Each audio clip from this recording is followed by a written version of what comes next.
நான் என்னுடைய ஸ்டூடெண்ட்ஸை இங்கிலீஷ்ல பேச வச்சு ட்ரைன் பண்றப்போ சில கேள்வி கேட்குறப்போ எதுவுமே பதில் சொல்லாம அப்படியே ஸ்டக் ஆயிடுவாங்க.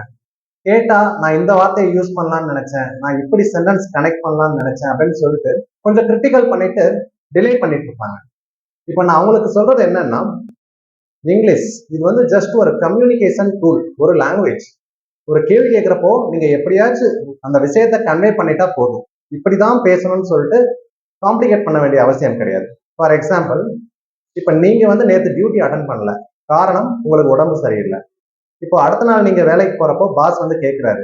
இப்ப நீங்க காரணம் சொல்றப்போ ஒன்னு சென்டென்ஸ் கனெக்ட் பண்ணி சொல்லணும்னா, as I was sick yesterday I didn't attend the duty, இப்படி சொல்லலாம்.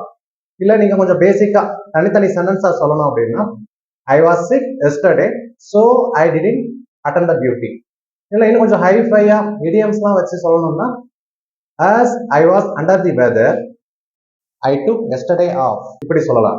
ஓகே, இல்ல எனக்கு எந்த வித கிராமரும் தெரியாது அப்படின்னாலும் ஒன்றும் பிரச்சனை இல்லை, வெறும் வேர்ட்ஸ் தெரிஞ்சா கூட போதும், மேனேஜ் பண்ணலாம்.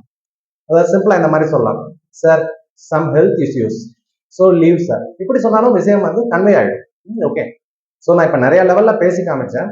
நீங்க எந்த லெவல்ல இருக்கிறீங்கன்னு உங்களுக்கு தெரியும். ஒரு லெவல்ல இருந்து இன்னொரு லெவல் நீங்க அப்கிரேட் ஆகும்னு நினைச்சீங்கன்னா அது உங்க கையில தான் இருக்கு. அதாவது நீங்க இங்கிலீஷ்ல பேசி ப்ராக்டிஸ் பண்றதுல தான் இருக்கு. நீங்க வெறும் ஸ்போக்கன் இங்கிலீஷ் வீடியோஸை ப்ராக்டிஸ் பண்ணாம ஜஸ்ட் வீடியோஸ் மட்டும் மணிக்கணக்கில் பார்த்தாலும் உங்களுக்கு பெரிய அளவுல முன்னேற்றம் இருக்காது. அது என்னுடைய வீடியோஸ் முதற்கொண்டும் சேர்த்து தான் நான் சொல்றேன்.